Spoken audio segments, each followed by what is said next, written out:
मी सावरकर या अभिनव वक्तृत्व स्पर्धेमध्ये मी समृद्धी संतोष डोंगरे, राहणार मंगरुळ, तालुका तुळजापूर, जिल्हा धाराशिव, शाळेचे नाव लोटस पब्लिक स्कूल हंगरगा, सर्वांचे मनापासून अभिवादन करून माझ्या भाषणास सुरुवात करते।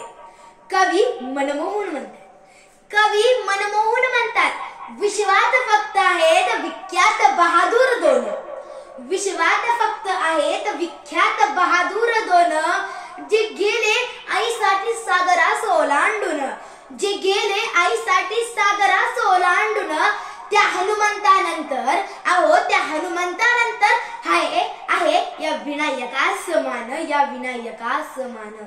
होय मी पण सावरकर, होय मी पण सावरकर।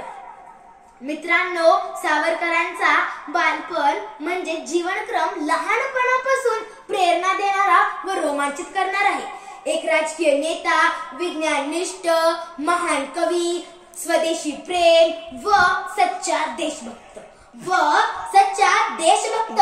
एक कोलो फिरल्यानंतर, भयानक अशा काट्यात काटल्यानंतर रक्ताच्या उलट्या होत आहेत, जुलाब होत आहे, अशा बेशुद्ध अवस्थेत असणाऱ्या एका माणसाला 7/11च्या खोलीत टाकलं जातं। त्यानंतर 3 ते 4 तासांनी त्याला कधीतरी शुद्ध येते आणि त्या शुद्धीत त्याला कमलासारखं काव्य सुचतं। बरं, ते काव्य सुचलेलं लिहायला कागद नाही, पेन नाही, ते भिंतीवर लिहायचं आणि पाठ करायचं। 11 वर्ष अंदमानची शिक्षा, 2.5 वर्ष रत्नागिरीची काळकोठडीची शिक्षा, 13.5 वर्षानंतर जेव्हा तो माणूस आपल्या घरी स्थानबद्ध होतो, आणि त्या काळकोठडीत लिहिलेल्या 6000 ओव्या तो माणूस आठवतो आणि कागदावर लिहून काढतो। तो माणूस 6000 ओव्या लिहिलेल्या आठवतो आणि कागदावर लिहून काढतो।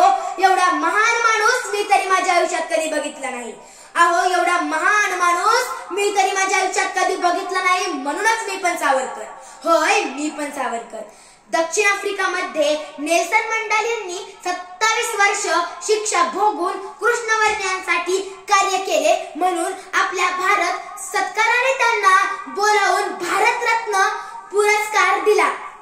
तेवढीच वर्ष या देशवासियांसाठी अंदमान येथे अत्यंत कोर्य भरलेली शिक्षा सावरकरांनी सुद्धा भोगली, तरी त्यांना भारतरत्न पुरस्कार द्यावा असं कोणाला का वाटलं नाही बरं?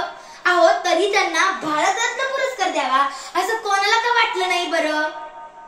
कारण ते हिंदुत्ववादी होते म्हणून। का? अंदमानच्या सेलर जेलमध्ये असताना त्यांना भेटायला एक ब्रिटिश अधिकारी आला आणि तो सावरकरांना म्हणाला की तुम्ही चुकीच्या देशात आणि चुकीच्या वेळेला जन्माला आलात। तुम्ही जर युरोप खंडात जन्माला आला असतात तर कदाचित तुमचा फोटो सर्व भारतीयांच्या प्रत्येक घरात राहिला असता। वयाच्या 26व्या वर्षापर्यंत त्यांचे 26 ग्रंथ लिहून झाले होते व त्यांनी ब्रिस्टरची पदवी मिळवली होती।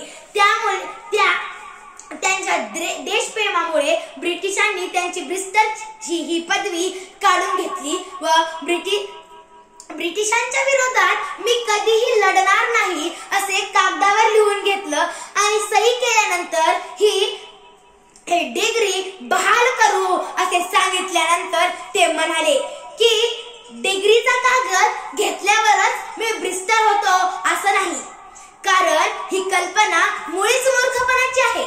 मी तर ब्रिस्टरचे शिक्षण केव्हाचेच घेतले आहे। म्हणूनच होय मी पण सावरकर। सावरकरांची स्वातंत्र्याबद्दलची भूमिका स्पष्ट होती। त्यांना हवे होते ते संपूर्ण आणि बिनशर्त स्वातंत्र्य। स्वातंत्र्य त्यांना भीक मागून नको होते, तर ते इंग्रजी भाषेच्या कुबड्या वापरण्यास त्यांचा विरोध होता। स्वदेशी अवलंबावर जरी भर असला तरी परदेशी वस्तू विकत घेऊन त्यांची होळी करणे हे त्यांना मान्य नव्हते। त्यासाठी त्यांनी आपल्या देशात बनणाऱ्या वस्तू वापर वापरायचे आवाहन केले. विद्यार्थ्यांना सैनिकी शिक्षण शाळेमध्ये देण्याचाच आग्रह केला. त्यांचं नाव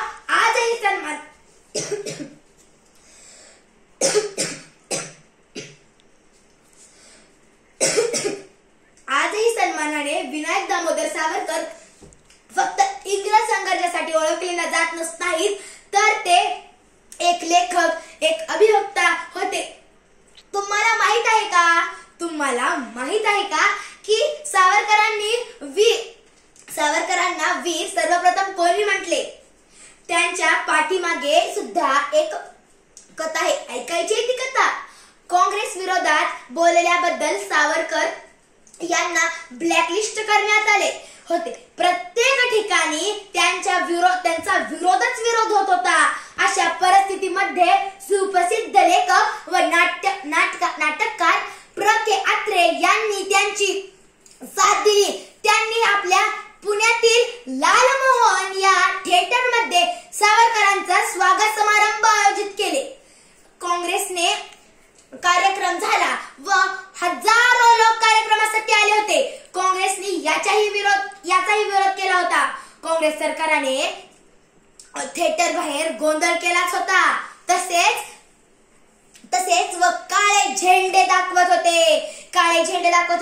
त्यावेळी प्र. के. अत्रे म्हणाले होते, सावरकर